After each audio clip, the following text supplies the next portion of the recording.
So Yeah. this brings me to something I've been hearing from a lot of healers, but I also figured this out on my own, that this is the year of karmic return.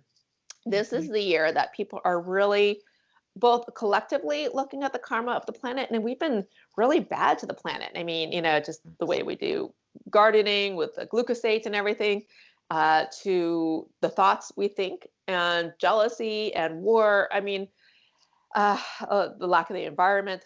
Anyways, so it's a collective karma, but also our own personal karma. By our own personal karma, the way I think about that is past lives. And we won't have to get into, I never believed in past lives, by the way. So if you're listening to this and you're not a subscriber to past lives, don't even worry about it.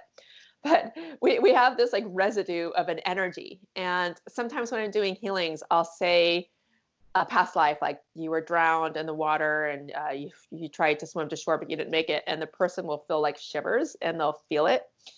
This is very common when we're doing past lives. But we have a visceral memory in our body of many, many, many lives, and also many ancestral patterns. And we're basically trying to heal those things to this very, very day. Hmm. And so this is what I mean by the karma that we're dealing with. So this is the year that we're basically, the universe just said stop, to push the red stop button, and was like, now is a time for you to like reflect and go inward and deal with these things. And I mean, whether some people are working a lot during this coronavirus quarantine, but a lot of people aren't. And even the people who are working a lot, they're kind of like sheltered and alone. And it's still kind of like, all right, I can't pull the covers over the thing anymore. And and people might not know what it is, or might not know what this uncomfortable feeling is, but it's the time for them they're seeking for greater answers. And a lot of clients that I've been talking to, I don't know if this is an experience a lot of people you've been interacting with are having, is more of a fogginess. Like some people are having difficulty getting out of bed, and it's kind of like a blasé feeling, and they want to move to the next level. And so I love working with groups, coaching. I mean, I just love it. I love working one-on-one, but I'm really great with groups. So I wanted to design a program that was what I thought people most needed. And I designed it called the Purpose and Passion Group, because people want to break out of that and become something. People are dying inside because their voice and their truth isn't being heard outside. They're not putting themselves to use out in the universe. And the truth is everybody wants to be used up.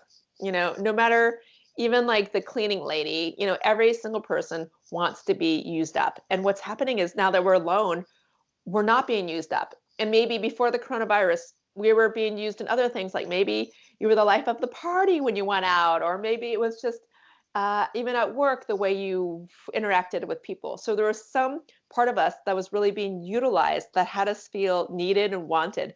But now it's basically like no one's going to see you. You're just either a computer inputting things, for a lot of people's work technology, and there's no like person behind the work.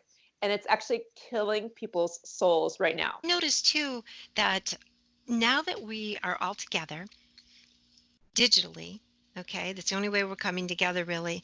And of course, some people have families that they live with, but a lot of people that just have a husband or alone, this is the time really to start the meditation, the Totally. time, yeah, the time right now to connect with source, God, and just envision where they want to be and this world needs to be in the coming weeks. And that is so important, to get away from the news, the tell a vision, get away from all that and start doing the meditating, because now we can actually start changing things, because we're all settled. We're not, a lot of us, like you said, are not working. I'm working, but I mean, a lot of us Yeah.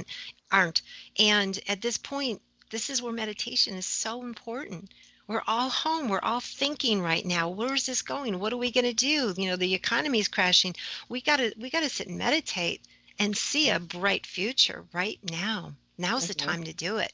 Yeah, don't just sit around and watch the news every night. It's just putting fear and low Yeah. vibrations into us. Yeah. If there's anything that you could conquer over this quarantine period, it's to conquer your fear. Okay. Well, Hmm. I actually created a couple of videos just recently, like a couple weeks ago, about fear, about healing fear imprints. Good. One is healing fear imprints in your childhood, and one is healing fear imprints from your ancestry.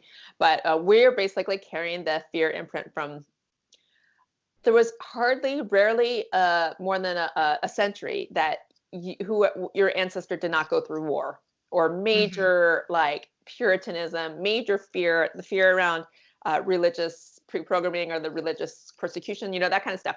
So we were constantly in fear. And now here we are, the land of opportunity, freedom, free speech, and we should be actually really just like happy and joyful and bouncing every day, but we're not because we're still healing like our past generational stuff. So then when you Hmm. have something that actually triggers this visceral stuff that's already inside of us, it's like a neuronal synapse that just refires throughout your body. So you need to learn to re-regulate yourself towards a more calm homeostatic set point. For one thing, there's nothing that attracts disease and viruses to you more than fear. Hmm. Fear and powerlessness and not using your voice. Those are the three things that will actually like you'll be a magnet for bacteria and viruses to you. Okay. And it's time that you strengthen your like seniority, who you are in your own space, like just your knowingness and solidness. And when you get to this point where you and I probably are, then even though it's good to be cautious. I actually just went to Safeway and I put my mask on and some gloves, that's all good. But but at the same time, I also have the like, if the universe really wants me to get coronavirus, because probably there would be a lesson for me to learn at the other side. Oftentimes, sometimes it takes a big smack from the universe to take us to the next level of, I don't Hmm. want to use the word enlightenment, but of knowledge and wisdom. And so I'm like, if that is what the universe really wants, then okay, then bring it on. But that Right. attitude feels so much healthier than being like fearful of going out and Hmm. fearful of like even being around people, right? Right. you Right. know because this is all Right. about the acceptance of the current situation, acceptance of, I don't personally know anybody that has died from this, but many of my friends have. And let's just say that, if that was the circumstance, there's nothing wrong with mourning. So I don't want to like poo poo people's emotional state and what people are going through. Everybody's going Hmm. through something, and I do have a lot of compassion for that. Yet when you get to the point of acceptance, then there's all of a sudden like a little wave of peacefulness that comes over your Right. body. Yeah. Exactly. Yeah. It's peace. And that's what we have to have in our heart.